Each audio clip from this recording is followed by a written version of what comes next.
Ahí está, listo. Vamos a ver, chicos. Entonces, miren, nosotros, muchachos, hemos avanzado hasta lo que es hasta lo correspondiente a la reconstrucción nacional, ¿verdad? Claro que sí. Y hoy día ya tenemos que entrar a lo que es el siglo XX. Bien, entonces vamos a ver hoy día un tema que es que es bastante preguntado en los exámenes de admisión, que es el tema de la República Aristocrática. Bien, ahí lo tienes. Que son los primeros 20 años del siglo XX. Son los primeros 20 años del siglo XX. Muy bien, claro que sí. Entonces, es muy importante eso, ¿no? Los primeros 20 años del siglo XX. Ya,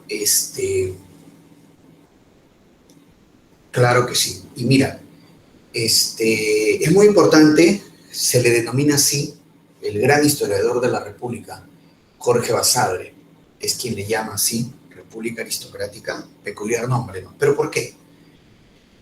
Jorge Basadre nos indica, lo cual era cierto, que el Perú era dominado por un pequeño grupo de familias. Un pequeño grupo de familias, a lo mucho 200 familias. Muy bien. Y que estas familias dirigían el Perú y se consideraban estas familias las más indicadas, las mejores para, para dirigir la patria, para gobernar, para dirigir la patria. Muy bien. Ese es el detalle.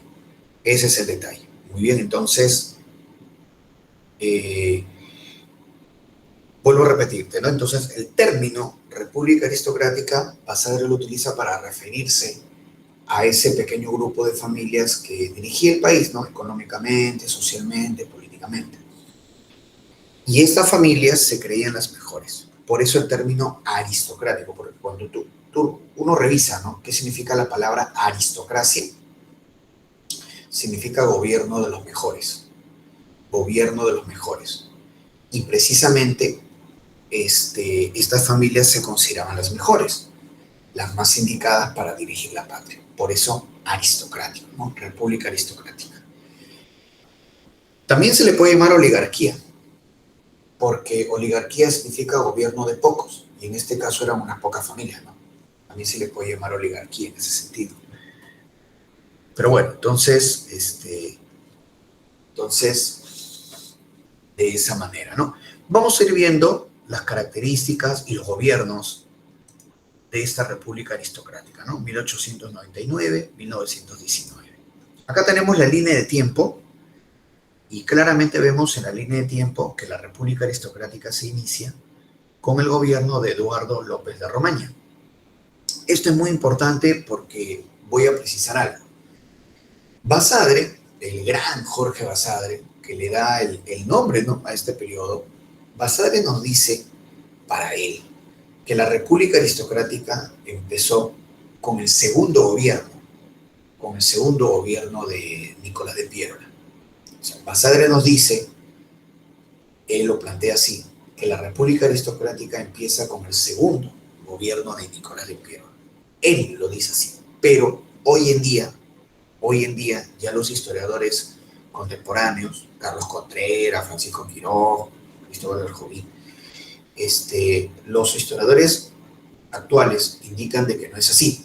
Ellos consideran, como estás viendo acá en la línea de tiempo, que la República Aristocrática se inicia con el gobierno de Eduardo López de Romaña. Muy bien. Claro.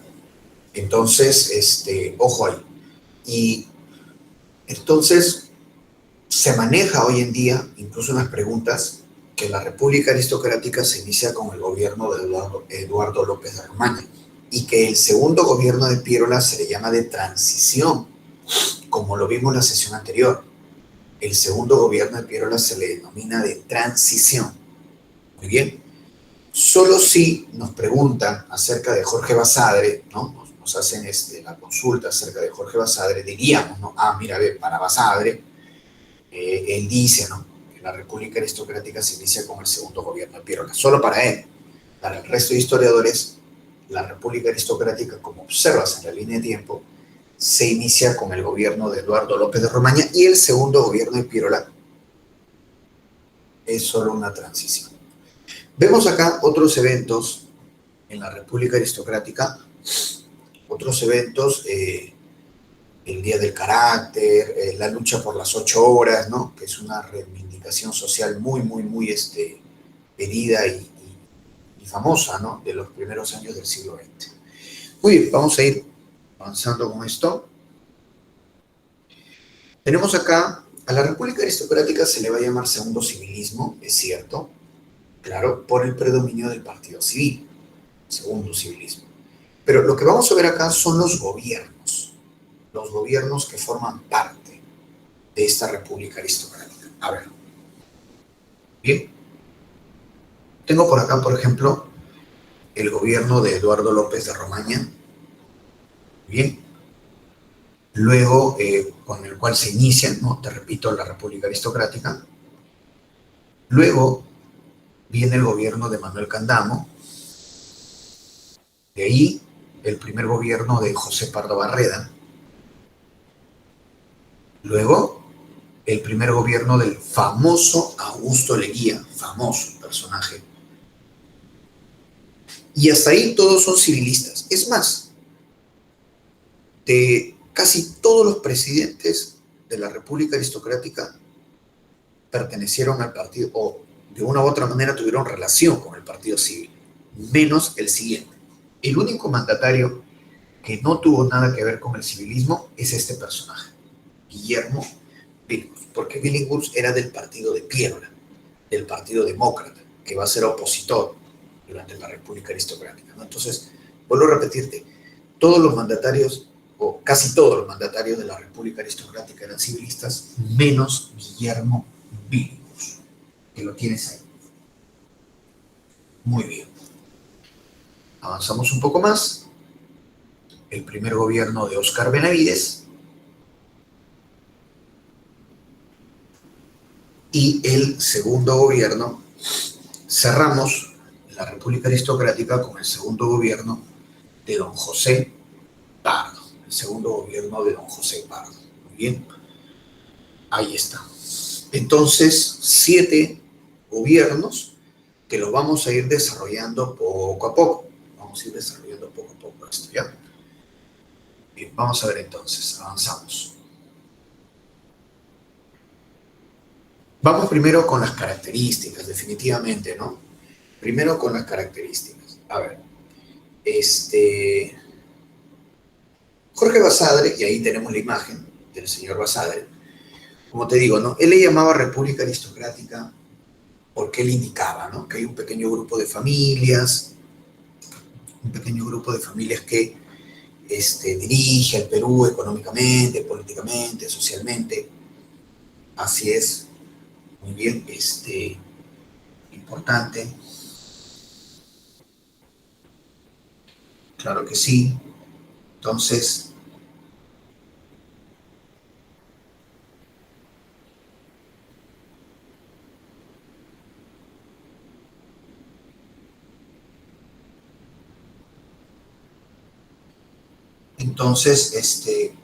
un pequeño grupo de familias, ¿no? Y que también se le puede llamar, o se le denomina, bueno, aristocracia, porque estas familias decían, o se creían las mejores, ¿no? Para dirigir el país.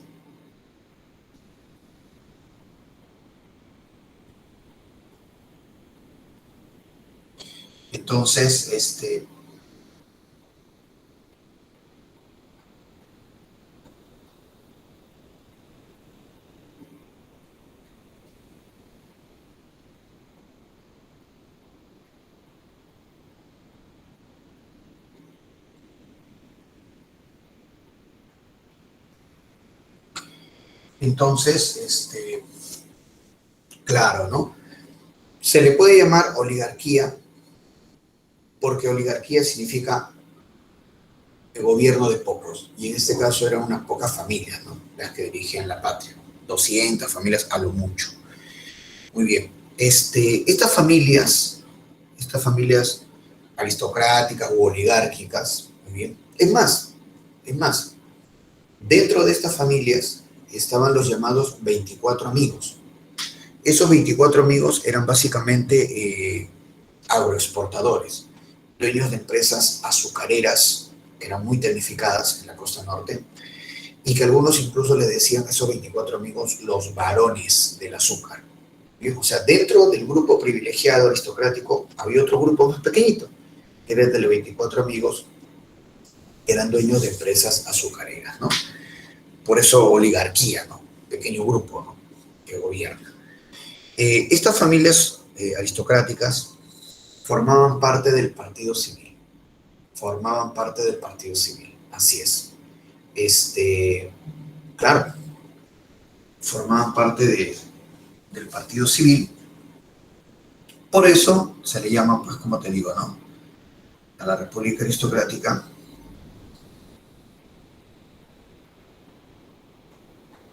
Bien.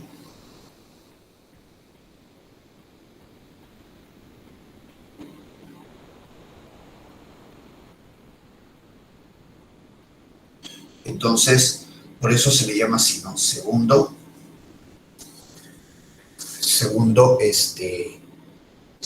civilismo, ¿no? Segundo civilismo.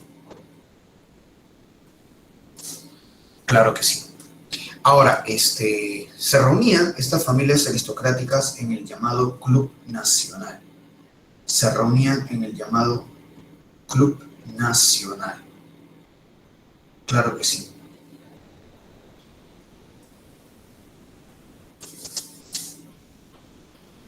Claro que sí.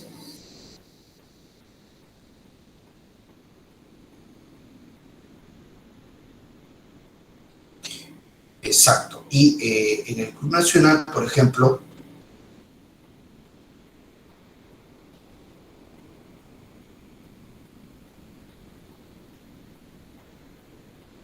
en el Club Nacional, ellos ponían, por ejemplo, como portero a un hombre negro vestido de blanco y como chofer como ellos, bueno, a un cholo, ¿no? Ellos decían así.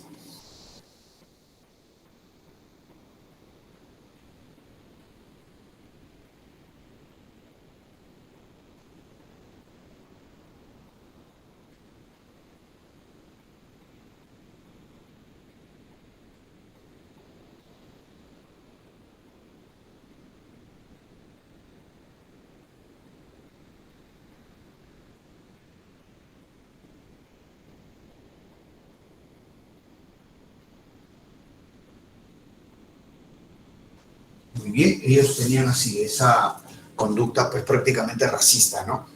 De tener como seguridad a un hombre negro y como chofer a un cholo. Así es.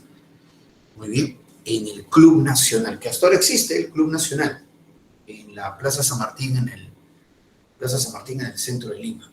Muy bien, claro que sí.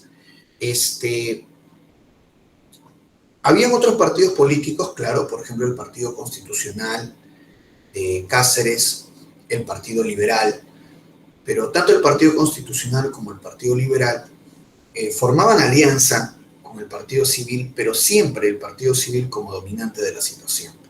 Y el único partido político de oposición era el Partido Demócrata de Piérola. Bien. Tenemos acá a un intelectual, Francisco García Calderón. Este famoso intelectual Francisco García elaboró un libro titulado El Perú Contemporáneo, donde él justifica esta forma de dirigir el país. Francisco García Calderón, en ese libro El Perú Contemporáneo, indica que lo mejor que puede haber para el Perú es precisamente que un grupo de familias dirija la patria. Un grupo de familias preparada, que tiene dinero, que tiene influencia, sea la que dirija la patria. O sea, justificaba esta forma de dominio de la República Aristocrática, donde un pequeño grupo, ¿no?, de familias sea la que dirija el país. Dicho sea de paso, en toda Latinoamérica, o en gran parte de Latinoamérica, se había dado esta situación. Pequeños grupos de familias que dirigían los respectivos países, también en Argentina, en Chile, en Colombia.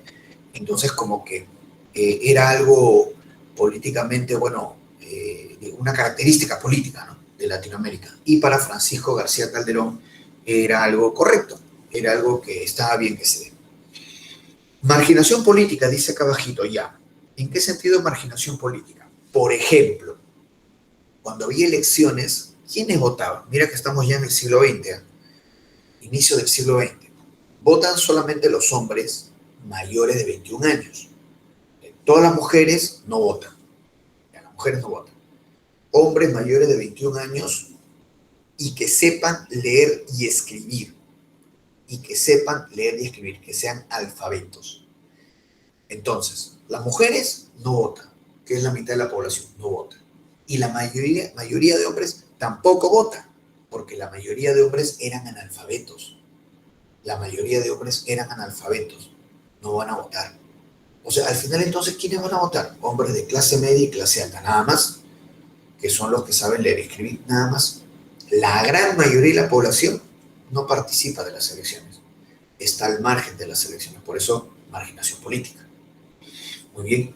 Otra marginación que también se observaba, política y social, era la situación del indígena. Y ahí vamos a hablar del problema del indio.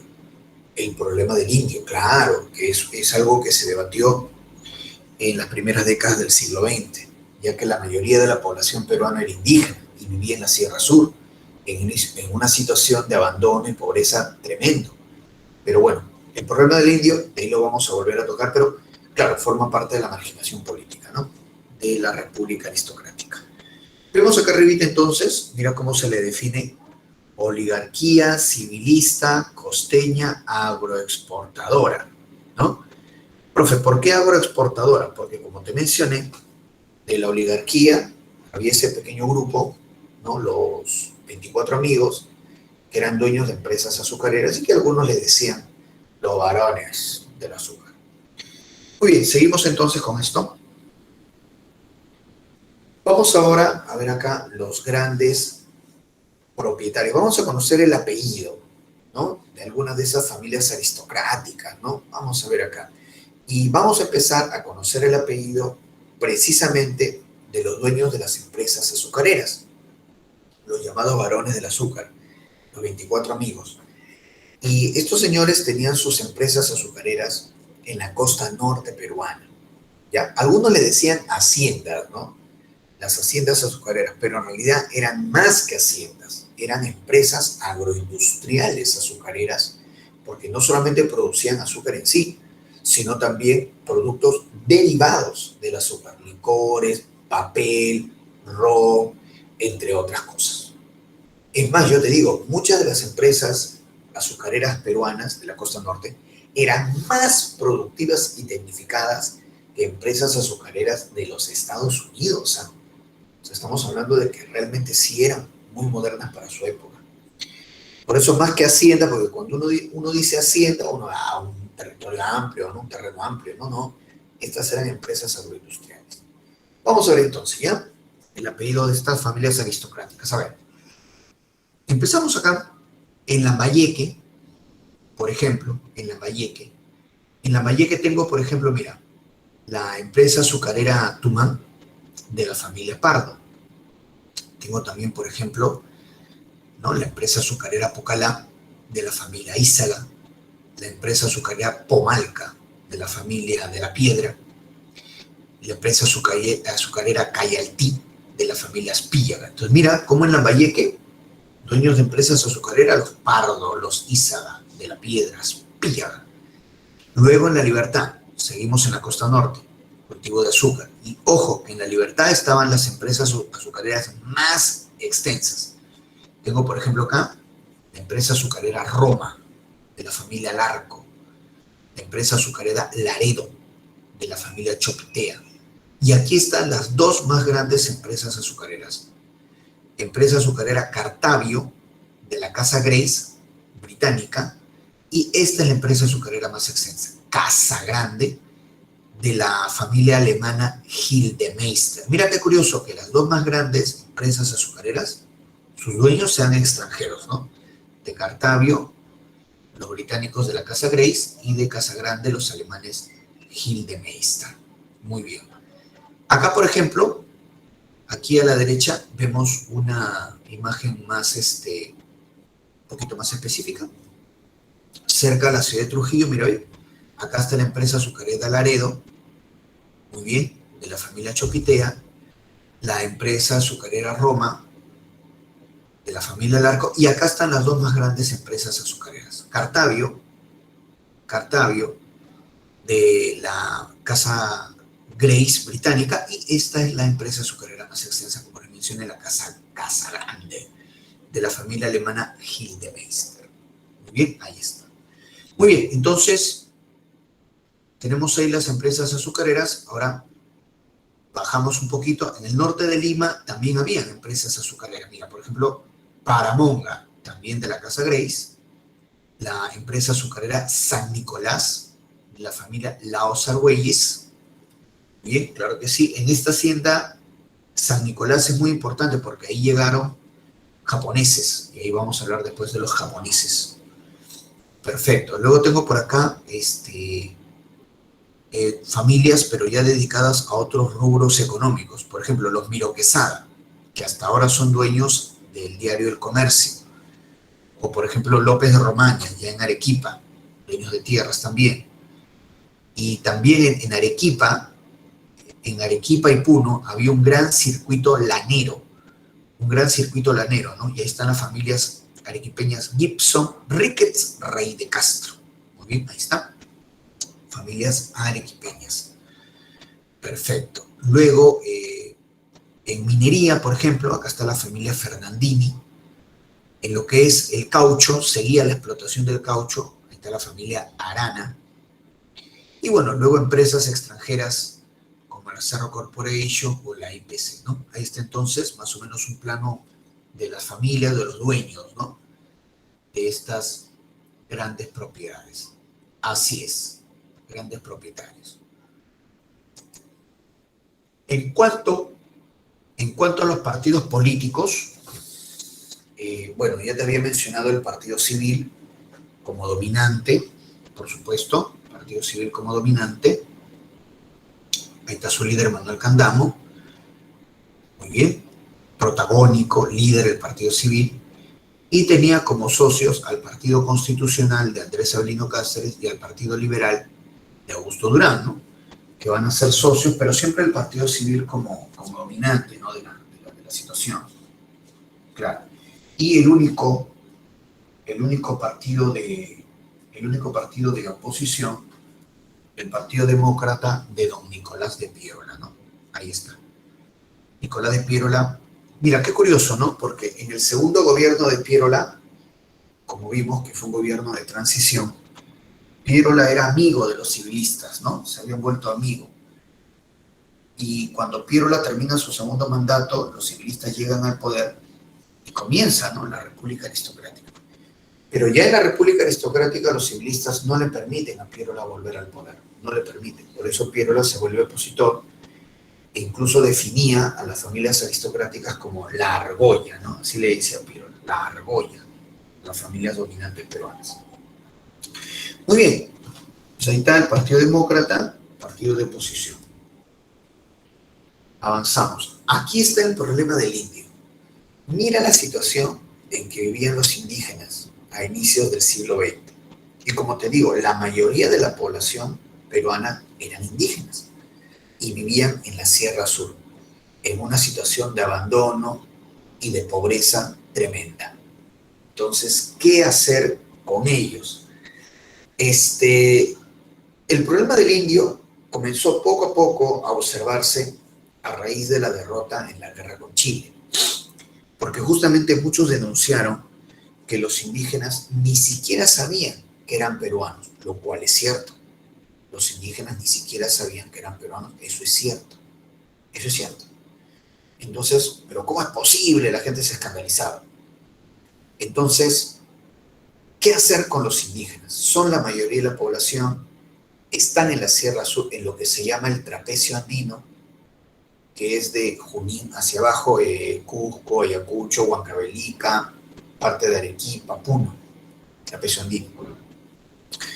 Pues bien, vemos acá justamente abajito, ¿no? Lo que dice, ¿no? Los indígenas representaban la mayoría de la población, vivían en pobreza y marginalidad. La llamada generación del 900, que es un grupo de intelectuales de inicio del siglo XX, en la generación del 900 está don José Larribagüero, Víctor Andrés Belaúnde, Francisco y García Calderón, Julio César Tello. Ellos van a debatir la situación del indígena, el problema del indio, ¿ya? No confundir con el indigenismo, ojo, cuidado, ¿eh? Porque el indigenismo es una corriente intelectual que vino de afuera, de México, me parece. El indigenismo no, este es el problema del indio, en el caso del Perú. La propuesta en la República Aristocrática va a ser la educación. En la República Aristocrática lo que se plantea es la educación para tratar, entre comillas, de resolver este problema del indio. ¿Cómo la educación? Educar al indígena. Que el indígena aprenda a leer y escribir, que el indígena aprenda que tiene derechos y deberes, que el indígena aprenda un oficio, que el indígena se integre a una sociedad moderna, con las cosas buenas y, bueno, en parte quizás las cosas malas, pero que se integre a la sociedad moderna. Entonces la educación como propuesta de integración del indígena a una sociedad moderna, la educación. Muy bien, eso es, y por eso vamos a ver en la República Aristocrática presidentes que se preocupan de la educación. Claro, con un afán obviamente de mejorar la educación peruana, pero también la educación de integrar a esta gran cantidad de gente andina. Muy bien, listo. Vamos a ver, avanzamos. Vamos a ver la parte económica. Yo te había mencionado que el motor de la economía peruana era la agroexportación. El motor de la economía peruana era la agroexportación. Los dos cultivos, azúcar y algodón. Sobre todo el azúcar, ¿no? Porque hemos mencionado tanto las empresas azucareras tecnificadas, obviamente. Así como hoy en día, ¿no? Por lo menos creo, ¿no? Hasta ahora, ¿no? Hoy en día el motor de la economía es la minería. Creo, ¿no? Porque ahora no se sabe nada, ¿no? Ya estamos en una situación, pues, terrible. Pero bueno, así como hoy en día la minería es el motor, se supone, ¿no?, de la economía peruana, a inicio del siglo XX el motor económico era la agroexportación, azúcar y algodón. Perfecto, ¿no? Ahí tenemos los dos cultivos, acá arribita, ahí está la caña de azúcar. Recuerda que las empresas azucareras eran muy tecnificadas, no solamente daban azúcar, sino productos derivados del azúcar, ya te dije, licores, papel, etc. Y el algodón, ahí está el algodoncito, ya. Vemos que en la costa, ahí está, el azúcar en la costa norte, y vimos Lambayeque, La Libertad, ¿no?, las dos más grandes empresas azucareras, Casagrande y Cartago. Y el algodón se cultivaba en la costa centro-sur del Perú. Algodón, costa centro-sur. El algodón peruano es excelente, pero había un problema. El algodón tenía un problema, pues, ese es el asunto. El algodón tenía un problema, que era afectado por una plaga. Era afectado por una plaga. La llamada enfermedad de Will, que era un hongo. Era un hongo. Había un hongo, la enfermedad de Will, que malograba las cosechas de algodón. Ese era el detalle. Ese era el detalle. La llamada enfermedad de Wilt. Muy bien, la llamada enfermedad de Wilt. Ajá. Ese era el detalle. Entonces, exacto. Y por eso es que el algodón no superaba en rendimiento al azúcar, por esta plaga, por este hongo que te digo, ¿no? Así es. Una plaga, un bicho, una bacteria, la enfermedad de Wilt, malograba las cosechas de algodón. Y recién, mira, a fines de la República Aristocrática, llega desde Puerto Rico el famoso Fermín Tanguis. Y Fermín Tanguis elabora un algodón más resistente a este hongo ¿no? El llamado algodón cotton will o algodón tanguis, ¿no? Que es resistente a la plaga. Y recién con este algodón tanguis ya el algodón comienza a aumentar su productividad. Pero esto fue a fines de la República Aristocrática, ¿no? Lo de fermentables, así es. Entonces, vuelvo a repetirte, el motor económico, agroexportación, azúcar en primer lugar, algodón en segundo lugar. Y hay un tercer cultivo que comienza a ponerse de moda, a impulsarse su consumo, me refiero al arroz. Hay toda una campaña, muchachos, toda una campaña a inicio del siglo XX para incrementar el consumo de arroz, ya que el arroz se podía cultivar en grandes cantidades en la costa peruana, podía ser un producto más o menos barato y alimenticio para la población. Entonces hay un impulso porque la gente consuma arroz y se logró, ¿eh? Se logró aumentar el consumo de arroz. Tradicionalmente, pues el arroz, ¿no? En su arroz con pollo, arroz con mariscos, ¿no? Pepián de arroz, su arroz con leche, su arroz zambito, ¿no? Pero se logra ampliar la cantidad de platos con arroz. Ya un poco exagerado también, ¿no? Por ejemplo, en la carapulcra, que solamente debe llevar yuca sancochada, la gente comenzó a ponerle arroz. Bueno, en fin, ¿no? O por ejemplo, en el ají de gallina, que solamente debe llevar papa sancochada, la gente también, ¡pum!, le incluye el arroz. Bueno, o en el escabeche que debe llevar solamente camote sancochado, la gente, ¡pum!, le pone su guarnición de arroz, ¿no? Porque en este intento de masificar el consumo de arroz. Perfecto. Y te repito, porque el arroz, fácil cultivo en la costa peruana, más o menos precio módico y es alimento. Y hoy en día incluso ya exageran, ¿no? Porque ahora incluso hasta el arroz con pollo le ponen ahora su arroz chaufa, ¿no? El mostrito. Muy bien, el mostrito, ¿no? Claro que sí. Ya exageran, pero ¿no? Ya. Bueno, ya casi tomaste hasta el ceviche le van a poner arroz. Qué horror, ¿no? Pero bueno, en fin. Entonces, sí se logró impulsar el cultivo del arroz, claro, ¿no? Y ahora los peruanos son arroceros, pero sí, los peruanos somos bien arroceros, ¿no? Y eso que no es bueno, ¿eh? Tú le preguntas a un doctor, ¿no?, acerca de dieta y el doctor siempre te va a decir, no juntes papa con arroz, no juntes tallarín con arroz, te dice siempre el doctor. No juntes yuca, camote con arroz, no hagas eso, mucho carbohidrato, y menos de noche. Ese carbohidrato se vuelve grasa, te hace daño, así dicen, ¿no? Incluso las personas que ya están un poco mal, les dicen, ¿no?, o comes papa o comes arroz, no me juntes esas cosas, ¿no? Así dicen los doctores, pero bueno, pero es rico, pues, ¿no? Es rico. Uy, la gente peruana, pues, como le da duro al arroz, pero no, y por eso somos así, ¿no? También medio gorditos somos, ¿no? De buen diente, pero de noche todavía la gente se manda su comida, su mostrito, ahí está. Entonces, de esa manera, ¿no? Valentina me dice, profe, ceviche con arroz he visto. No, Valentina, no sea mala. ¿Cómo que se no, ya eso ya es una herejía realmente, ¿no? En el caso que prepare su arroz con marisco, pero no, vamos a poner ceviche, va a poner el arroz. Muy bien. Es rico, sí, es rico, pues la comida peruana es rica, pues. La comida peruana es rica, lógico, ¿no? Sí, la comida peruana es rica, por eso una de las comidas más apetitosas del mundo, ¿no? Ahí está.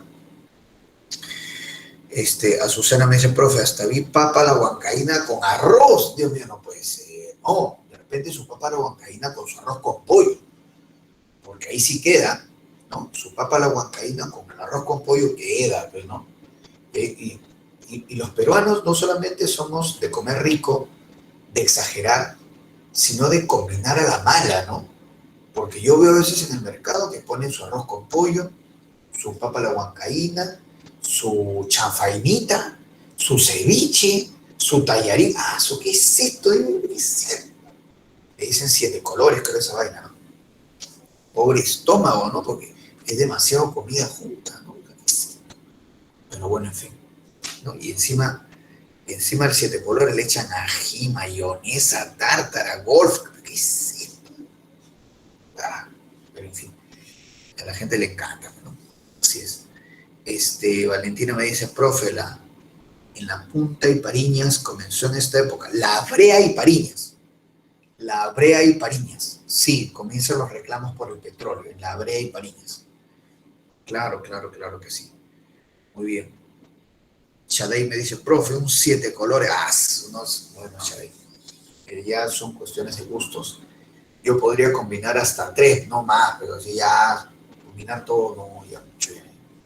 Pero bueno, gustos son gustos, se respetan, no hay problema. Y encima su gaseosa. Bueno, entonces hemos visto ahí las actividades económicas. Avanzamos. Características económicas, bueno, tenemos en primer lugar la hegemonía del capitalismo británico. Hegemonía significa dominio.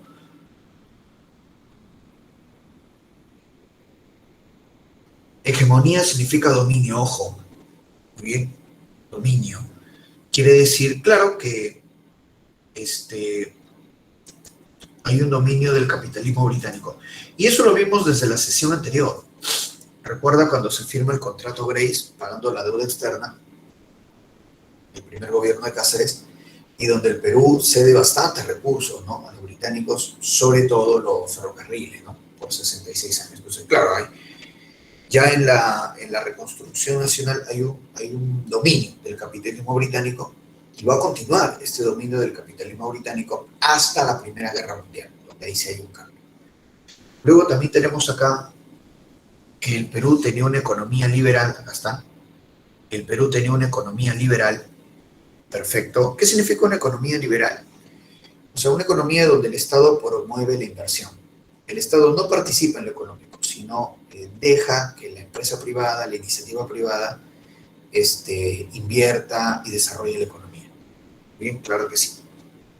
El Estado tampoco no cobra muchos impuestos, tratando de dejar un margen de ganancia a las inversiones privadas para que éstas continúen invirtiendo y continúen invirtiendo.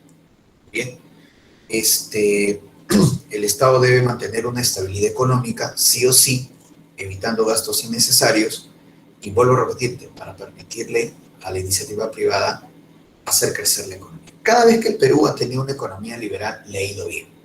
A inicios del siglo XX hay un crecimiento económico muy, muy bueno. Por eso se va a generar incluso una clase media. Y lo curioso es que a inicios del siglo XXI también tuvimos, y lo digo en tiempo pasado, tuvimos una economía neoliberal, ¿no?, hasta el 2019. Tuvimos una economía neoliberal y también un crecimiento económico muy bueno. Mucha gente salió de la pobreza. Excelente, ¿no? Pero bueno, y cada vez que el Perú se ha alejado, cada vez que el Perú se ha alejado de una economía liberal, económicamente le ha ido pésimo. Recontra pésimo, muchachos, ¿sabes? Y bueno, ahora, ¿no?, con el actual gobierno, no sabemos, no, de hecho no es neoliberal, vamos a alejarnos de la economía liberal y bueno, en fin. Por eso es que, ¿no? La gente está muy temerosa y bueno, en fin. Pero es lo que la gente eligió, pues, ¿qué se va a hacer? Jericó me dice, profesor, vi también que producían caucho. Quiere decir que la época del boom del caucho se dio durante la República Aristocrática. El boom del caucho se dio durante la Reconstrucción Nacional, lo vimos, ¿no? En la Reconstrucción Nacional se pone de moda el caucho, la explotación sobre los indígenas, las correrías, los caucheros. Y en la República Aristocrática continúa el boom del caucho que se había iniciado en la Reconstrucción Nacional. Sí, va a continuar. Se inicia en la Reconstrucción Nacional, pero durante la República Aristocrática sigue la explotación cauchera. Así es. El boom corresponde a la Reconstrucción Nacional. Dice luego, principal actividad fue la agroexportación. Claro. Tenemos acá los llamados enclaves, que eran empresas extranjeras mal vistas en el Perú, ¿no? Básicamente son dos. Es la IPC, International Petroleum Company, empresa estadounidense que extraía petróleo del yacimiento La Brea y Pariñas. Ahí está, el yacimiento La Brea y Pariñas. El reclamo era que la IPC no pagaba los impuestos debidos. El Estado peruano va a reclamar a esta International Petroleum Company que pague los impuestos debidos. O sea, era un reclamo tributario, el que el Estado peruano tenía sobre la IPC, un reclamo tributario. Muy bien. Mientras que la otra empresa, también vista como enclave, o sea, un poco mal vista. Claro, porque la palabra enclave significa una empresa extranjera que es observada como abusiva, que se aprovecha de los recursos del Perú, ¿no? Y acá abajito está la Cerro Corporation. La Cerro Corporation extraía cobre, Pasco. Entonces se acusaba que la Cerro Corporation contaminaba demasiado y que se apropiaba de las tierras comunales. ¿La minería contamina? Sí contamina. Claro que la minería contamina, pero así también los autos contaminan. Y a nadie se le va a ocurrir que porque los autos contaminan, entonces dejamos de utilizar autos. Sería absurdo, ¿no? Lo que se hace es tratar de que los autos contaminen lo menos posible, pero que existan. La minería contamina. La solución no es eliminar la minería. La solución es tratar de que la minería busque los estándares de explotación que hay en el mundo y que contaminen lo menos posible. Listo. El mismo criterio con los autos. Ahora, ¿se acusaba que la Cerro Corporation contaminaba? Sí contaminaba. Se le acusaba de que le quitaba las tierras a los comuneros. Eso se demostró que no era tan cierto. Parece que había gente que exageraba, ¿no? Porque se decía que la Cerro Corporation contaminaba las chacras para luego comprarlas a precio muy barato. El asunto es que la Cerro Corporation compró bastantes chacras y puso una industria ganadera ahí, una industria ganadera de lácteos. Y la industria ganadera prosperó increíblemente. Entonces, si hubieran sido tierras contaminadas, como se decía, no hubiera prosperado una industria de ganadería ahí. Entonces parece que la Cerro Corporation sí compraba tierras comunales, pero no tan de forma abusiva como decían. Bien, si en esas tierras no hubieran prosperado. Me parece que había también una exageración de algunos elementos sobre los defectos de estas empresas, pero los dos eran vistas como enclaves, la IPC y la Cerro Corporation, y ambas norteamericanas. Valentina me dice en el chat, profe, aparte de los Miro Quesada, ¿existe otra familia aristocrática de esta época que aún mantenga su poder? Bueno, ya no, digamos, estas familias ya no dominan el Perú. Hay otras inversiones más, otras empresas más, ¿verdad? Ya no son como en esa época, las dominantes del Perú ya no son, pero sí siguen teniendo poder económico. Como tú bien dices, Valentina, los Miro Quesada tienen poder económico todavía. Y muchas de esas familias, ¿eh? Los Ízaga, los de la Piedra, sí, siguen teniendo poder económico. Quizá ya no poder político, pero siguen teniendo plata, siguen siendo familias con plata. En Arequipa, los Gibson, Ricketts, Rey de Castro, siguen siendo las familias dominadoras de Arequipa. Siguen dedicadas al comercio lanero y bueno, ya han procedido a invertir en otros negocios, pero sí, muchísimas de esas familias siguen existiendo hoy en día. Ya no como dominantes políticamente, pero siguen teniendo bastante dinero. El ejemplo más visible es los Miro Quesada, pero hay muchas de esas familias más, por supuesto, casi todas son. Bien, vamos a ver entonces. En cuanto a la mano de obra, a inicios del siglo XX ya indicamos dos cositas. Primero, el llamado enganche. Esto lo aplicaban las empresas azucareras y mineras. ¿Qué era el enganche? Te lo cuento. Un representante de la hacienda, un representante de la empresa azucarera se iba a la sierra. Mira, este representante de la hacienda le decía al campesino, mira, este representante de la empresa azucarera le decía, campesino, te voy a dar 1.000 soles. Recordemos que la moneda a inicios del siglo XX es la libra. Entonces el representante le decía, campesino, te voy a dar 1.000 libras. El campesino pues no, agarraba el dinero. Pero a cambio de esas 1.000 libras me vas a firmar este contrato. Y el campesino firmaba el contrato sin leerlo porque era analfabeto. Y ahí se fregó. Porque en el contrato dice que por haber recibido ese dinero, el campesino debe bajar a la costa a trabajar en la empresa azucarera. Y que una vez en la empresa azucarera, a ese campesino le descuentan todo. Le descuentan la ropa que le dan, las herramientas que le dan, la ropa la habitación donde duerme, la comida, todo le descuentan. Entonces, ese campesino sigue debiendo a la empresa azucarera, sigue debiendo. Y como sigue debiendo, tiene que quedarse más y más y más tiempo trabajando en la empresa azucarera. Ya lo engancharon. Entonces, el enganche es obtener mano de obra endeudando permanentemente al trabajador. Obtener mano de obra endeudando al trabajador. Ese es el enganche. Y era utilizado, como te digo, por empresas azucareras y mineras. Muy bien, entonces el enganche, obtener mano de obra endeudando permanentemente al trabajador. En la Sierra Sur, que te había comentado que está la mayoría de la población indígena, en la Sierra Sur se daba lo que se conoce como gamonalismo yanaconaje. Gamonalismo yanaconaje, en la Sierra Sur, ojo, ¿cómo es esto? El gamonal era el hacendado de la Sierra Sur, ¿ya? En el trapecio andino, ¿no? Junín, Ayacucho, Huancavelica, Puno, Cusco, ya. Entonces el gamonal era dueño de tierras. El gamonal le dice al campesino, campesino, yo te voy a dar una chacra, una parcela, no en propiedad, sino para que la trabajes. Y el campesino acepta, se convierte en yanacona. Y el campesino o yanacona, por haber recibido esa chacra, se somete a la autoridad y al abuso del gamonal, que es dueño de las tierras. Ese es el gamonalismo o yanaconaje. Entonces, es un trato donde no hay dinero. Es un trato precapitalista, basado en la propiedad de la tierra.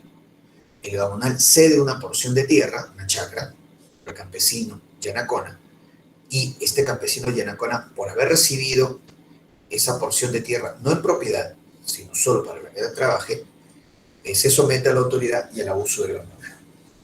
¿Bien? ¿Ya? Entonces, de esa manera.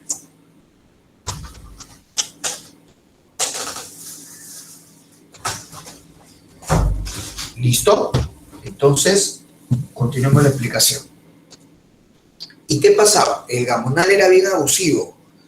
El gamonal era bien abusivo, maltrataba al campesino, ¿sí? Y eso, mira, que el gamonal muchas veces era mestizo. O sea, el gamonal era cholo, como tú, como yo, debo entender. Y sin embargo, el gamonal lo serraneaba al yanacona. Serrano, indio, ¿no? Siendo el gamonal cholo. Solamente que, claro, el gamonal habla bien el castellano y el yanacona de repente es quechua hablante y solamente por eso lo serranea. ¿No? Ya, bueno, siempre es sorprendente acá en el Perú la gente, la capacidad de gente más conchuda, muy bien en el Perú, pero así es. Vemos, por ejemplo, que en la imagen cómo un yanacona está cargando, mira, ve, al hacendado, cómo lo lleva en hombros al patrón, ¿no? Esto se daba en la Sierra Sur. Esto se daba en la Sierra Sur, ¿no? El yanaconaje, como te digo, el gamonalismo. Muy bien. Entonces, el gamonalismo también se daba porque el Estado peruano era débil. El Estado peruano era tan débil, bueno, siempre ha sido débil el Estado peruano, incluyendo hoy en día, aparentemente. Pero en esa época era más débil todavía, pues, ¿no? Después de la guerra con Chile. Entonces el gamonal, o mejor dicho, ¿no? El Estado peruano no tiene control sobre los gamonales. Los gamonales hacen lo que le da la gana. Bien, uso y abuso de su poder. Acá está, mira, bien. El gamonal o hacendado, dueño de la tierra, da protección económica y el yanacono campesino, que es prácticamente adscrito a la tierra, trabajo y obediencia. Así es. Así es. Ahora, muchos intelectuales, como José Carlos Mariátegui, muy bien, daban una definición para el Perú de inicio del siglo XX. Si te das cuenta, el gamonalismo yanaconaje se parece digamos, se parece mucho a un sistema económico de la Edad Media en Europa. Un sistema económico en la Edad Media que se basaba también en la propiedad de la tierra. Un sistema económico en la Edad Media donde el dueño de la tierra sometía al campesino, ¿verdad? Y lo trataba como un siervo. Me refiero al feudalismo, ¿no? El yanaconaje o gamonalismo se parecía mucho al feudalismo. Por eso, y te repito, José Carlos Mariátegui y otros intelectuales definían al Perú de inicios del siglo XX como semicolonial por la presencia de estas empresas, enclaves norteamericanas, y semifeudal por la presencia del yanaconaje gamonalismo en la Sierra Sur. te repito, ¿no? Semicolonial y semifeudal. Así definían al Perú de inicio del siglo XX intelectuales como José Carlos Mariátegui. Mira, comenzó a llegar japoneses, sí, acá está la migración japonesa, sí, comenzaron a llegar poco a poco japoneses al Perú, sí, llegaron japoneses. Ojo, que estos japoneses no se dejaban explotar, ¿eh? Porque cuando los japoneses vienen, muchos empresarios querían tratar a los japoneses como los chinos culí. Grave equivocación, porque los japoneses te denunciaban. Los japoneses te denunciaban, hacían huelga. Eran japoneses que tenían educación. Eran japoneses de la era Meiji. Entonces los japoneses vienen y no se dejaban explotar. ¿Eh? En fin, trabajaban todo, pero sabían, apelaban a recursos legales los japoneses. Bueno, el movimiento obrero, los obreros van a seguir las ideas de Manuel González Prada, que era anarquista, ahí está, y destacamos a Manuel Ébano, a este personaje, porque Manuel Ébano elabora el llamado anarcosindicalismo, que es la ideología que van a seguir los obreros peruanos a inicio del siglo XX, el anarcosindicalismo elaborado por Manuel Ébano. Además, Manuel Ébano funda el primer sindicato del Perú, que es este de acá, Federación de Obreros Panaderos Estrella, FOPEP. Ahí está, primer sindicato formado por Manuel Ébano. Su hijo, Delfín Lévano, publicó el diario más representativo de los obreros, La Protesta. La Protesta, ese es el diario más representativo de los obreros. Y los obreros pedían, sobre todo y ante todo, su principal reclamo, las 8 horas de trabajo. Y lo van a conseguir, ahí lo vamos a ir viendo en los gobiernos. Desarrollo del movimiento obrero, pone la imagen de González Prada, porque ya te he dicho que el anarquismo de González Prada influyó en el movimiento obrero peruano. Se da la peste bubónica, la epidemia de la peste bubónica terrible, debido a las ratas que vinieron de China con pulgas enfermas. Y vemos acá que la falta de higiene hizo pues que se difunda las ratas y la peste bubónica. El hacinamiento, perfecto, mucha gente en poco espacio, entonces acá abajito vemos el tranvía, por ejemplo, llenecito de gente, entonces las pulgas pasaban de persona en persona contagiando a más individuos, ¿no? Se creó la Dirección de Salubridad Pública, que es el antecedente del Ministerio de Salud. Se creó la Dirección de Salubridad Pública para combatir los efectos de la peste bubónica. Otras enfermedades también, la tuberculosis, ¿no? Ahora con lo del COVID-19 también hay que dar un poquito de información de enfermedades, pues, ¿no? Sobre todo esta peste bubónica que afectó bastante a Lima y a la costa a inicios del siglo XX. Y a nivel internacional, el principal problema para el Perú es la cuestión de Tacna y Arica. El Perú quería recuperar sí o sí a toda costa Tacna y Arica, por lo cual el Perú buscaba el apoyo de los Estados Unidos. El Perú quería que Estados Unidos presione a Chile para hacer el famoso plebiscito. El Perú estaba convencido que si hacíamos el plebiscito lo ganábamos y recuperábamos Tacna y Arica. Entonces, el Perú buscaba el apoyo de los Estados Unidos para la realización del plebiscito en Tacna y Arica. Lastimosamente, nuestra selva era ambicionada por ecuatorianos y colombianos. Sí, vamos a sufrir la amenaza de que Ecuador y Colombia nos quiten nuestra selva, pero para el Perú, más importante que la selva era tratar de recuperar Tacna y Arica. Ojo ahí. Vamos con las preguntas entonces de lo que hemos hecho, muchachos. Por favor, les voy a pedir, pongan sus claves, por favor, chicos. Es de todo lo que hemos hecho. ¿Ya? Lean y pongan sus claves. Así es. Lean y pongan sus claves.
A ver, muchachos, vamos a dar las claves. Dice así, la pregunta 1 dice, no corresponde a la República Aristocrática. A ver,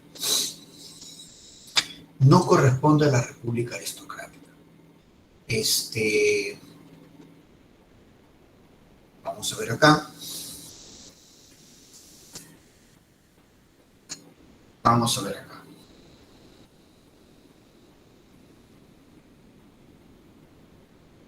Ahí la clave es dedo.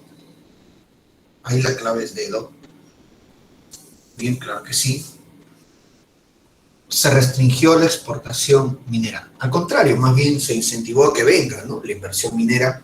Y por eso llega esta empresa norteamericana, Cerro Corporation, ¿no? Claro, a extraer cobre de Pasco. Uno dedo.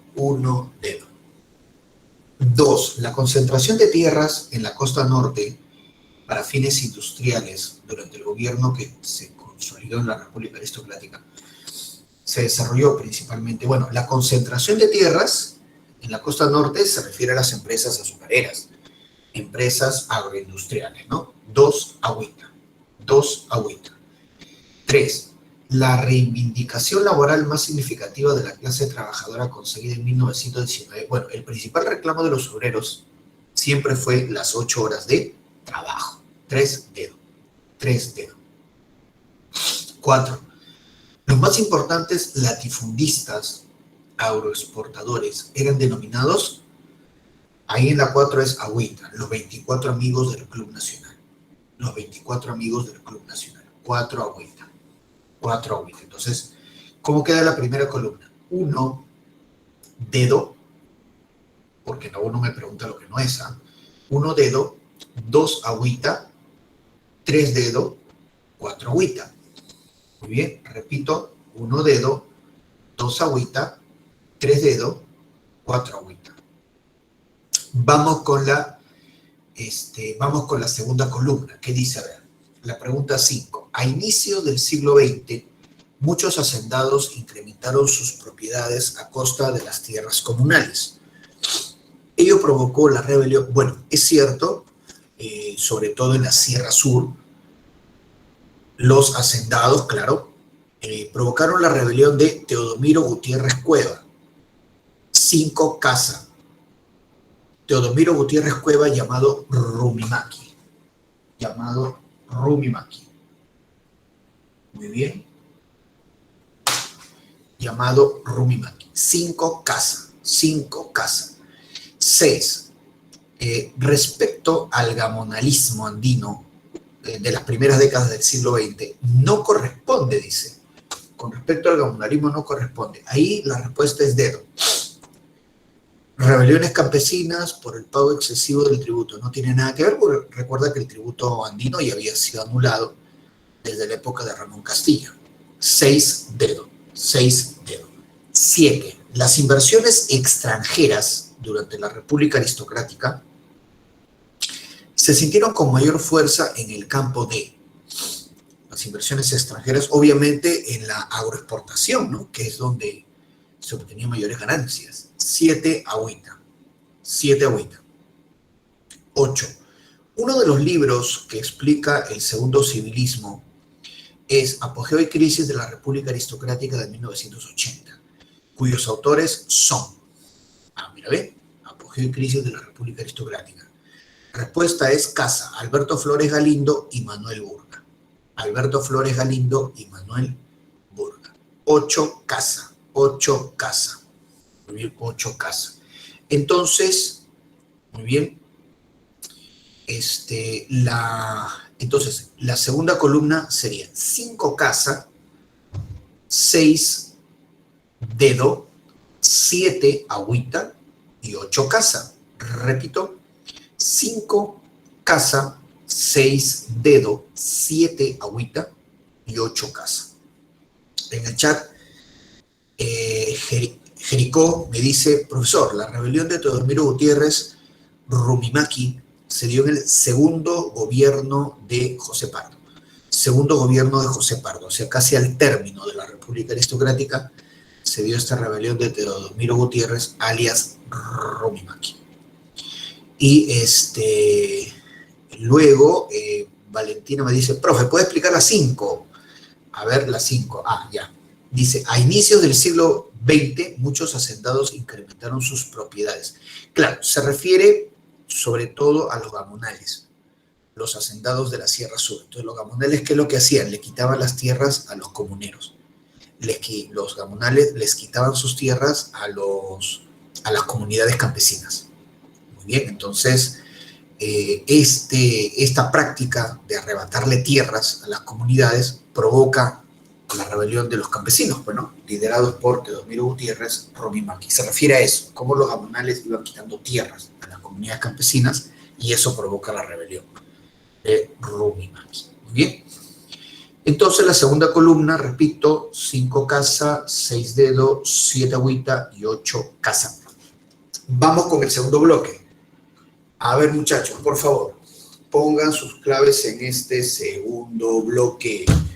Pongan sus claves, chicos. Pongan sus claves. Pongan sus claves, muchachos.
Ya, chicos, a ver, entonces Vamos a poner las claves. En este caso, la 9 dice los primeros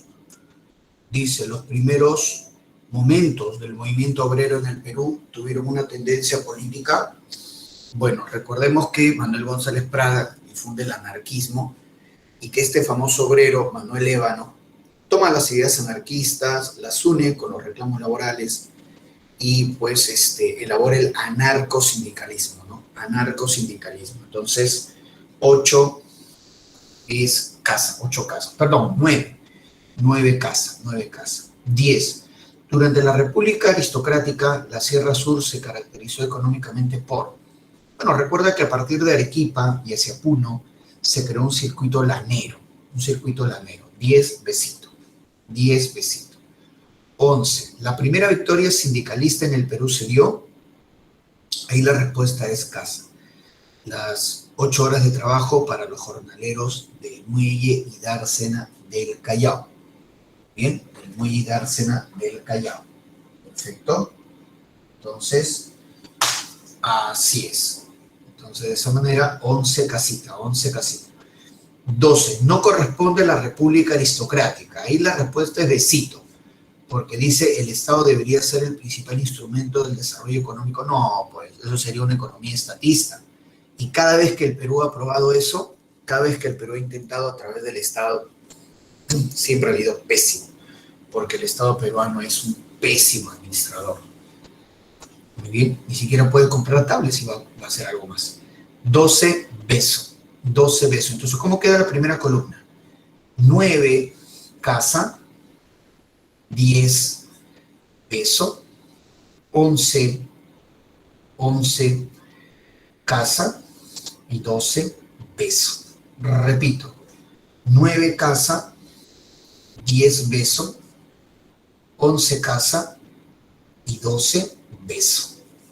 Y la segunda columna dice, a ver, la segunda columna, 13, no corresponde a los diarios defensores de la lucha obrera en el Perú. No corresponde a los diarios defensores. Obviamente el comercio, ¿no? El comercio es pues de una de las familias aristocráticas, los Miró Quesada, ¿no? 13 agüita. 14. A inicios del siglo XX los gamonales eran casa, parte de un fenómeno surgido por el debilitamiento del poder central. 14 casa. 15. Los obreros de las fábricas textiles, uno de los sectores más activos de la lucha proletaria, en la 15 es agüita. Desarrollaron la ideología anarquista. 15 agüita. 16. Haciendas relacionadas a los grandes capitales foráneos, o sea, extranjeros, las dos más grandes haciendas azucareras, Casa Grande y Cartago. 16 dedos. 16 dedos. ¿Cómo queda entonces la segunda columna? 13 agüita, 14 casa, 15 agüita y 16 dedo. Repito, 13 agüita, 14 casa, 15 agüita, 16 dedo. Muy bien, continuamos entonces. Vamos a ver ahora los gobiernos, muchachos. Vamos a ver ahora los gobiernos. Empezamos obviamente por el gobierno de Eduardo López de Román, ¿ya?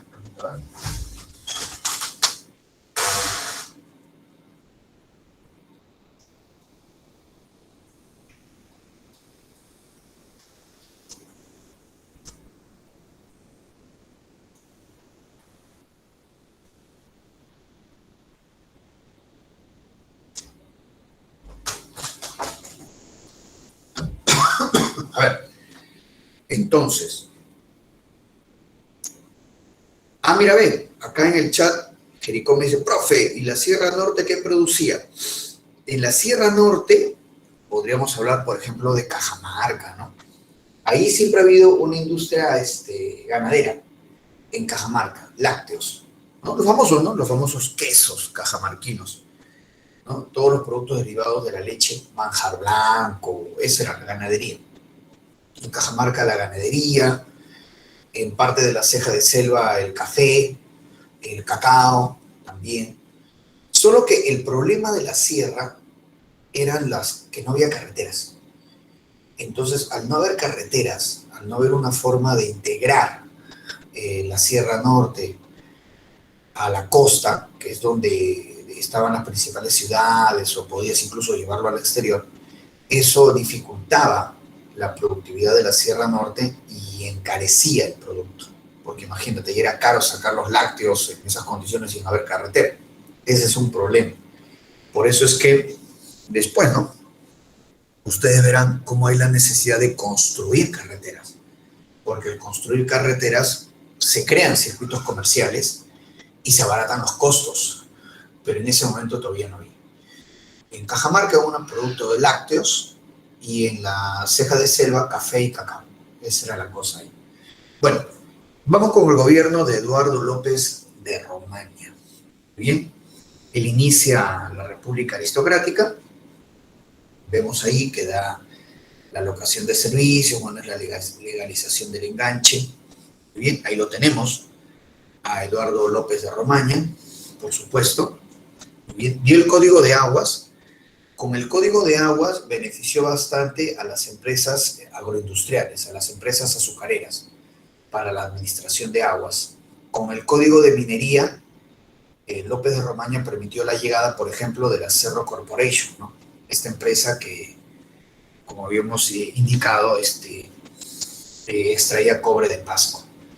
Muy bien, también López de Romaña firmó el Tratado Osma-Villazón con Bolivia, donde se ponen los límites en el lago Titicaca. Felizmente, la mayor superficie del lago quedó para el Perú. La mayor superficie del lago quedó para el Perú. Tratado Osma-Villazón. Bien. A nivel exterior, Eduardo López de Romaña, el gobierno, ¿no?, de este presidente López de Romaña, rompe relaciones diplomáticas con Chile. Sí, porque los chilenos habían iniciado la famosa chilenización. La famosa chilenización. De hecho, los chilenos no querían, ¿no?, que se realice el plebiscito en Tacna y Arica. Pero en tal caso, los chilenos veían si es que se daba este plebiscito a ganarlo. ¿Cómo? Los chilenos comenzaron a hostigar, a molestar, a acosar a los peruanos de Tacna y Arica con la idea de que estos peruanos se vayan e ir reemplazando a los peruanos con familias chilenas. Muy bien. También los chilenos ordenaron que todos los niños de Tacna y Arica, todos los niños vayan a escuelas chilenas para enseñarle la historia de Chile, los símbolos patrios de Chile, chilenizarlos, pues, ¿no? Obviamente, el gobierno peruano de López de Romaña rompe relaciones con Chile por esta cuestión y la población de Tacna comienza la famosa procesión de la bandera, donde cada 28 de julio salían con una bandera grande, como están viendo ahí, paseándola por las principales calles de Tacna como resistencia y rechazo a la chilenización. Así es. Luego tenemos acá, luego de López Romaña entra Manuel Candamo. Manuel Candamo gobierna muy poco, fallece, menos de un año gobierna. Pero Manuel Candamo promociona a un nuevo grupo de civilistas. Promociona, por ejemplo, a Augusto Leguía como ministro de Hacienda y a José Pardo como ministro de Relaciones Exteriores. Importante estos dos personajes. Da la ley de ferrocarriles, muy bien, y se produce la independencia de Panamá. Lo de Panamá fue hasta cierto punto escandaloso, ¿eh?, porque Panamá originalmente era una provincia de Colombia y Panamá se separa de Colombia y de inmediato llega un arreglo Panamá con Estados Unidos para la construcción del Canal de Panamá. Precisamente vemos acá la caricatura a Panamá que sale de Colombia, porque Panamá era una provincia de Colombia, y Panamá de inmediato firma un acuerdo con Estados Unidos para la construcción del Canal de Panamá. Así es. Ahí está Manuel Candamo, muy bien, fallece, gobierna menos de un año, pero en su breve gobierno podemos indicar, justamente ahí están los dos ministros que él promociona, Leguía como ministro de Hacienda y José Pardo como ministro de Relaciones Exteriores. La independencia de Panamá, comienzan a transitar por Lima los primeros tranvías, pero ya, mira, los tranvías estaban colapsados de gente, así como hoy en día el metropolitano o el tren eléctrico, ¿no? Bueno, en realidad todas las grandes ciudades del mundo, es la verdad, todas las grandes metrópolis del mundo tienen problemas con el transporte público. Y la mayoría de estas ciudades importantes solucionan el problema del transporte público o intentan solucionarlo con la construcción de trenes eléctricos. El Perú tiene un tren eléctrico nada más, debería tener por lo menos 3 más. ¡Guau! Y así como van las cosas, ya fui muy bien. Entonces, al fallecer Manuel Candamo, le continúa el segundo vicepresidente, el señor Serapio Calderón. Ahí está, Serapio Calderón, que convoca elecciones que las va a ganar don José Pardo Barrera. Ajá. Nicolás de Piérola, que te dije que era el opositor al civilismo, Piérola intentó presentar su candidatura en la elección de 1904, pero finalmente no lo hace, porque Piérola denunció que los civilistas hacían fraude. Y en verdad, sí lo hacían. Porque quienes contaban los votos, recordemos, ¿no? ¿Quiénes votan? Hombres mayores de 21 años, que sepan leer y escribir, ¿no? Hombres alfabetos. Pero lo malo es que quien contaba los votos eran los jueces del Poder Judicial, y la mayoría de jueces eran civilistas. Por eso es que Piérola denunciaba que iban a hacer fraude. No se presenta a la elección, abstenerse sobrar, dice Piérola. Bueno, gana José Pardo y vamos con el primer gobierno de don José Pardo. Este presidente José Pardo es el que más apoyó la educación durante la República Aristocrática. El que más apoyó la educación, José Pardo. Bien, no solamente la educación como una forma, caramba, ¿no?, de educar a la gente, sino que también la educación como una herramienta para integrar a los indígenas al Perú moderno, ¿no? Recuerda eso.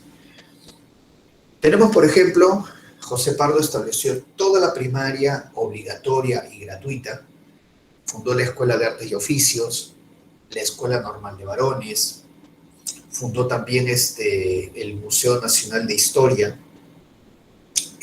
también facilitó a las mujeres el ingreso a las universidades, construyó bastantes colegios en provincias. José Pardo estableció el turno noche para los trabajadores, puedan estudiar en la noche también, si es que así lo deseaban. Entonces, hizo bastantes cosas por la educación José Pardo. Definitivamente, te repito, primaria obligatoria y gratuita, Escuela de Arte y Oficios, Escuela Normal de Varones o la Cantuta, y leyes para facilitar a las mujeres que estudien en la universidad. Así es. Muy bien. Luego tenemos por acá, también como obras de José Pardo, se inaugura la Cripta de los Héroes. Recordemos que la Cripta de los Héroes es un gran mausoleo donde están enterrados nuestros héroes de la guerra con Chile. En la Cripta de los Héroes está enterrado Bolognesi, Cáceres, Alfonso Ugarte, la pierna de Grau. El único que quedó es la pierna de Grau. Está enterrado ahí en la Cripta de los Héroes. Pardo también fundó el departamento de San Martín, compró los barcos de guerra Grau y Bolognesi. Ahí está. Y Pardo le ordena al congresista José Manzanilla,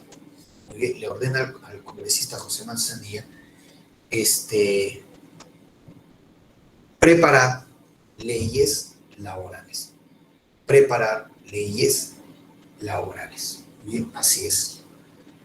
Perfecto. Claro que sí.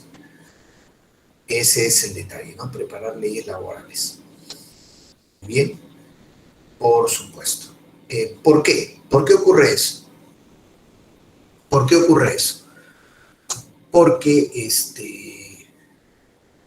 lo que ocurre es que justo los obreros,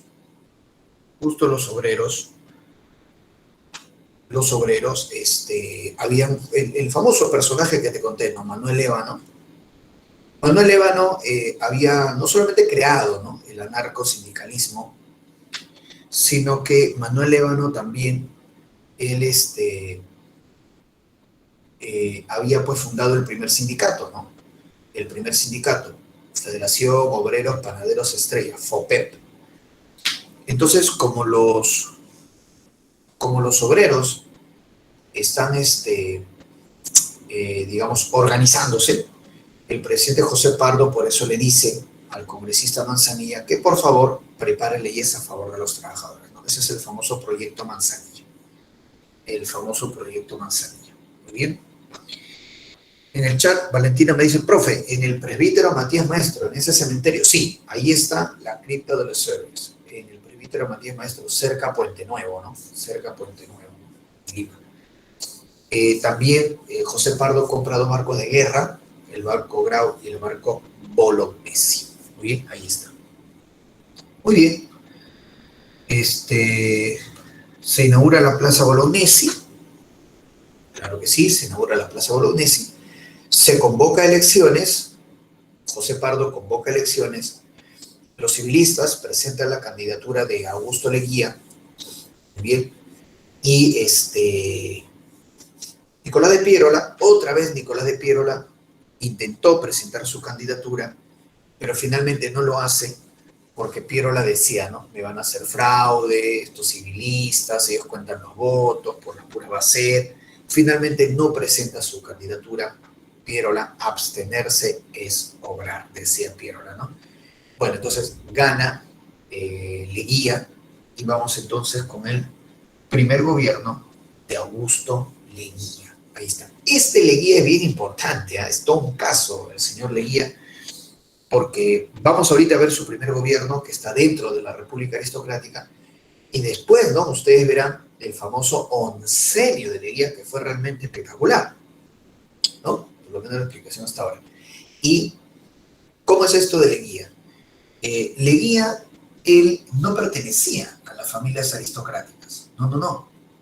Leguía era un empresario provinciano, él era de Chiclayo. Él entra a tallar a las familias oligárquicas, entran dentro de las familias oligárquicas, porque Leguía se casa con una de las hijas de los aristócratas, ¿no? Con Julia Swain. Él se casa con Julia Swain, importante, claro que sí. Y claro, ¿no? Entonces con Julia Swain. Y bueno, entonces entra a tallar dentro de las familias aristocráticas. Ahora, él sale elegido, Leguía va a ser presidente, y ya en el poder, mira, ya en el poder Leguía, él comienza a fijar su propio destino político, ya en el poder. Los civilistas esperaban manipularlo a Leguía, pensaban que Leguía era manipulable, que Leguía podía ser influenciable, y no fue así.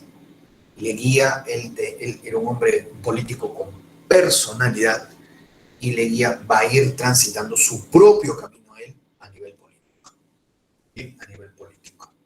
Ojo ahí. Entonces, muy importante en ese aspecto, ¿eh? Muy importante en ese aspecto. Sí, vuelvo a repetirte, ¿no? Los civilistas intentaron manipularlo, influenciarlo, pero Leguía no se dejó, ¿no? Y vamos a ver entonces los principales eventos de este primer gobierno de Augusto Leguía. Por ejemplo, ¿no? Un grupo de pierolistas, el hermano y los hijos de Nicolás de Piérola intentaron un golpe de Estado. Los pierolistas entraron a Palacio de Gobierno y lo secuestraron a Leguía. Los pierolistas querían que Leguía firme su renuncia a la presidencia. Lo amenazaron, le pegaron, todo. Vino la gendarmería, que era la policía, ¿no? En esos años, y la gendarmería a punta de balazos lo rescató a Leguía, lo rescatan a Leguía. Muy bien, así es. Entonces, y Leguía fue rescatado y no renunció, seguía siendo presidente. Cuando la población de Lima se entera de esto, la población de Lima pues se emociona, ¿no? Bravo, Leguía, ¿no? A pesar de estar en peligro, él se hizo respetar, ¿no? Qué macho, qué hombre, qué carácter. Entonces, a eso se le va a llamar el Día del Carácter, a ese frustrado golpe de Estado pirolista, ¿no? Claro que sí. Acá vemos la placa que justamente conmemora ese evento. No firmo, ¿no? También algunos le decían así, el día del no firmo. Ahí está. Y Leguía comienza a aumentar su popularidad. También fundó la Compañía Administradora del Guano, así es, se dio la ley de accidentes de trabajo, se dio la ley de accidentes de trabajo, así es, y mira, y esta ley de accidentes de trabajo se da en base a lo que había elaborado el congresista Manzanilla, ¿no? Que lo habían ordenado que prepare leyes laborales. Se dio la ley de accidentes de trabajo. Sin embargo, a los obreros no les importó mucho, en verdad. A los obreros no les interesó, porque ellos querían las 8 horas de trabajo. Por eso, pese a que se dio la ley de accidentes de trabajo, igual los obreros hicieron una gran huelga nacional, lo vemos acá abajito, el primer paro obrero, primera gran huelga nacional, durante el primer gobierno de Leguía, ¿no? Ahí está la gendarmería y los obreros ahí en plena bronca, como debe ser toda huelga. Listo. También durante el primer gobierno de Leguía, el gran Jorge Chávez sobrevuela los Alpes. Lástima que al momento del aterrizaje fallezca Jorge Chávez. Y también tenemos este personaje, Hiram Bingham, ¿no? Este gringo, entre comillas, descubridor de Machu Picchu, pero sí, Hiram Bingham comenzó a hacer famoso las ruinas o la ciudadela de Machu Picchu. Muy bien, ahí está. Juan Bieloguzzi, amigo de Jorge Chávez, fue el primero en traer aeroplanos acá a nuestro país. Y durante el primer gobierno de Leguía tuvimos problemas con todos nuestros vecinos, ¿saben? A ver, vamos a enumerar. Recuerda, por favor, que la prioridad a nivel exterior para el Perú es el asunto de Tacna y Arica. Pero bueno, mira, por ejemplo, firmamos durante el primer gobierno de Leguía, estamos desarrollando, ¿no? El primer mandato de Leguía, se firma con Brasil el Tratado Velar de Río Branco. El Tratado Velar de Río Branco. Se va a firmar con Bolivia el Tratado Polo Sánchez Bustamante. Tratado Polo Sánchez Bustamante. Ahí está. Un grupo de colombianos nos invade, logramos expulsarlos, es el famoso incidente de la Pedrera. Incidente de la Pedrera. Así es. En el caso de Chile, bueno, se dio el incidente de la corona porque los chilenos querían poner una corona de bronce encima de la cripta de los héroes. Y la gente lo tomó a mal, pésimo, ¿no? Porque la gente decía, ¿cómo los chilenos van a querer poner, ¿no? Una corona de bronce en la cripta, si justamente, ¿no? Los héroes enterrados en la cripta han sido, pues, asesinados por los chilenos, ¿no? Los chilenos mataron a Grau, los chilenos mataron a Alfonso Ugarte, a Bolognesi, y ahora los chilenos quieren poner una corona de bronce. No, la gente lo toma mal y se rechaza la corona de bronce de Chile. Y en el caso de Ecuador, recordemos la sesión anterior, como se le había pedido al rey de España que ponga los límites en la selva, ¿no? Entre Perú, Ecuador y Colombia. Mira, ya había pasado, mira, cuánto tiempo, y ya estaba lista la sentencia del rey de España. Y ojo, que el rey de España era bien generoso con Ecuador y Colombia, porque prácticamente le entregaba gran parte de Loreto, precisamente Ecuador y Colombia. Pero, increíblemente, el Perú iba a aceptar la sentencia del rey, porque recuerda que para el Perú, prioridad era Tacna y Arica. Por la selva, ¿qué se va a hacer, no? El Perú iba a aceptar la sentencia del rey, pero quien no lo acepta es el Ecuador, porque Ecuador dice, no, es muy poquito. Ecuador quería llegar hasta el río Amazonas, sino nada. Ecuador quería llegar hasta el río Amazonas. Muy bien. Entonces Ecuador rechaza la sentencia del rey. Muy bien. Y aquí te lo voy a poner otra vez. Rechaza la sentencia del rey. Y bueno, hizo mal el Ecuador, ¿no? Porque si los ecuatorianos hubieran sido más avispados, ellos hubieran aceptado la sentencia del rey. Claro que sí. y ahorita pues tuvieran gran parte de Loreto, pero los ecuatorianos así dijeron, que era muy poquito, y entonces quedó en nada el asunto.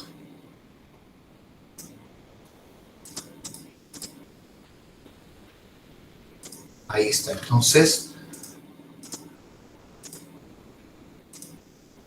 vamos a ver, lo voy a poner otra vez acá.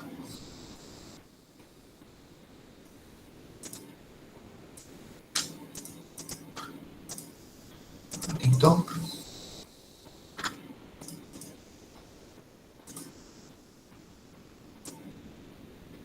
Bien, vamos entonces a continuar. A ver, un ratito lo voy a poner acá.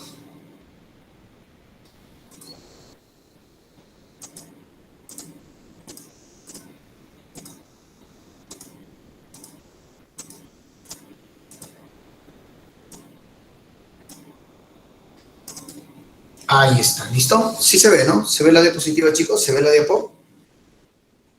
¿Sí se ve? Ya, listo. Continuemos entonces. Miren, seguimos en el primer gobierno de Leguía, ¿no? Aquí está la frontera con Brasil, ¿m? Con el Tratado Velar de Río Branco, y la frontera con Bolivia, el Tratado Polo Sánchez Bustamante. Vemos acá un cartel dirigido a los peruanos. Muy bien. Tened confianza, seréis peruanos, ¿no? Como este cartel como un rechazo a la chilenización que estaban haciendo en Talmerica, ¿no? Problemas limítrofes, vemos ahí al coronel Oscar Benavides, que justamente rechazó a los colombianos que nos habían invadido en la Pedrera. Y bueno, en 1912 se convoca elecciones, ahí tenemos los dos candidatos, Aspíllaga del Partido Civil y Guillermo Billinghurst del Partido Demócrata. Pero las elecciones no se pueden hacer, no se pueden realizar, y entonces el Congreso es el que debía elegir. Y el Congreso elige presidente a Guillermo Billinghurst. El Congreso elige presidente a Guillermo Billinghurst.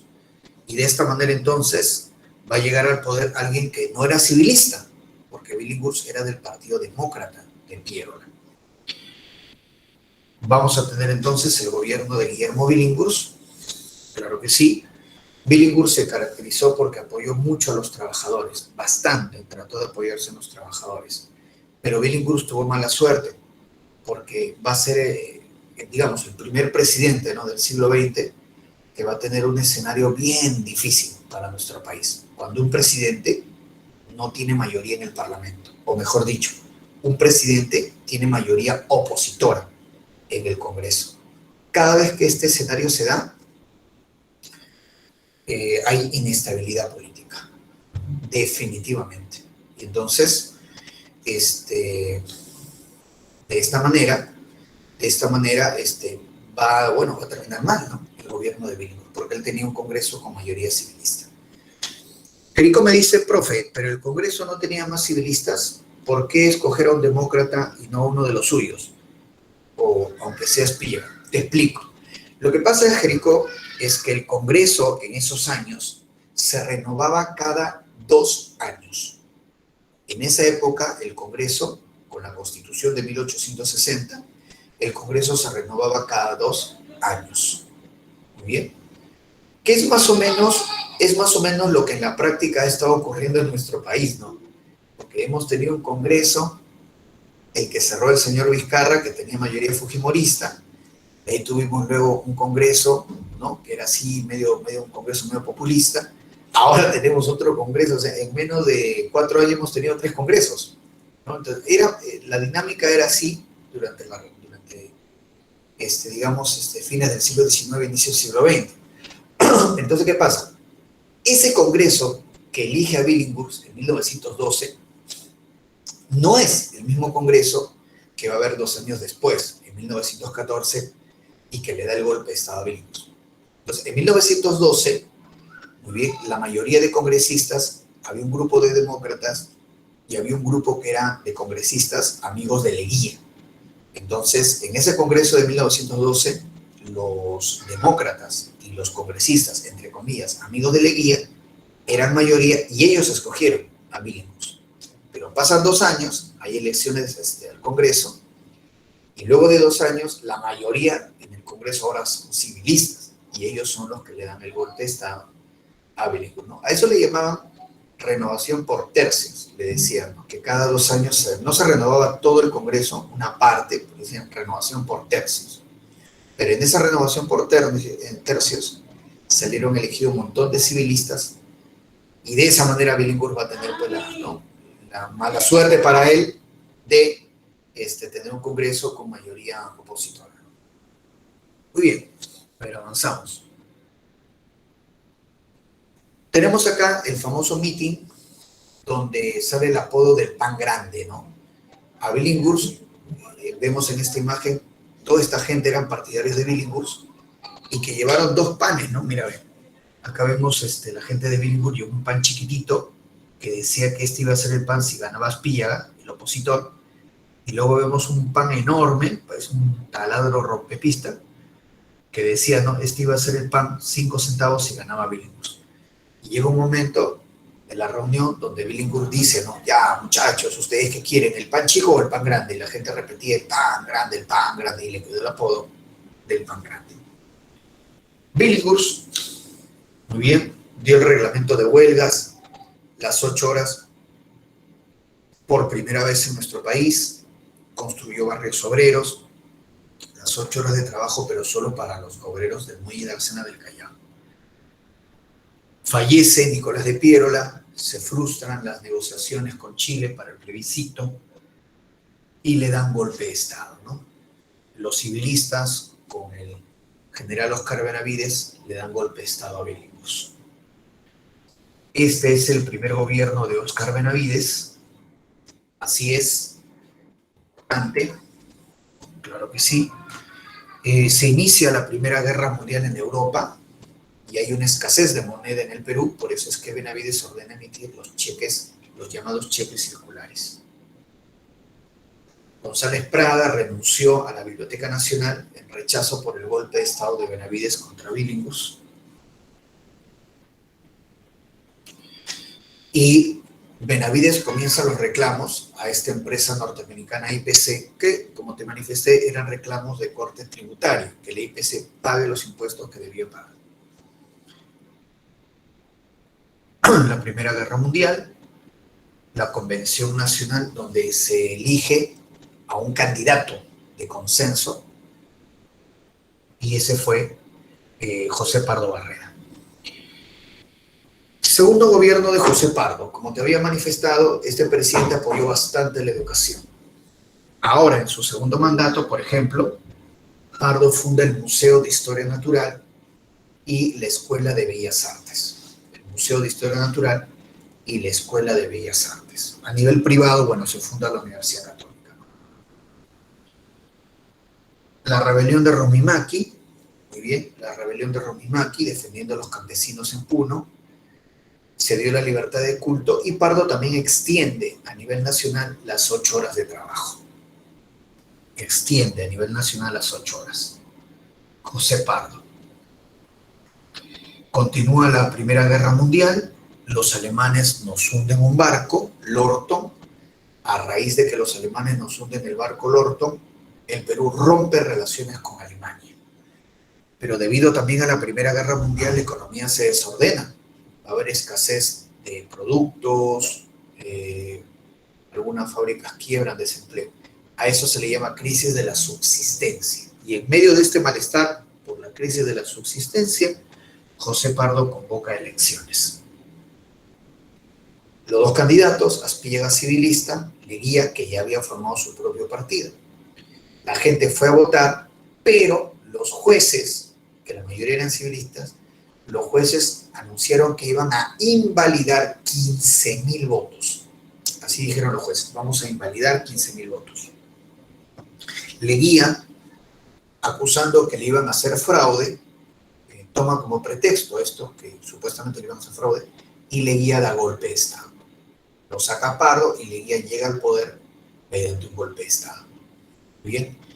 Lo primero que hace Leguía al dar el golpe de Estado es sacar a todos los civilistas del poder, ahí se acaba la República Aristocrática, y Leguía empieza su segundo gobierno, el oncenio, que lo bautiza con la frase la patria nueva, ¿no? Que ya va a ser un nuevo periodo ahí. Entonces, Así termina la República Aristocrática, con Leguía dándole golpe de Estado a José Pardo, sacando a los civilistas del poder y Leguía empezando el onceño, ¿no?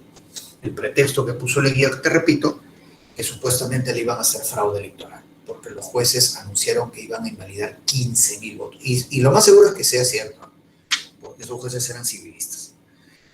Vamos entonces, ahí está el esquema final, a hablar de las claves para terminar. Muy bien, a ver, dice la pregunta 17. No se vincula al primer gobierno de José Pardo. Ya, ahí la respuesta en la 17 es besito, porque la primera huelga general se dio con Leguía, el primer paro obrero. 17 beso. 18 dice indicar lo incorrecto del segundo gobierno de José Pardo.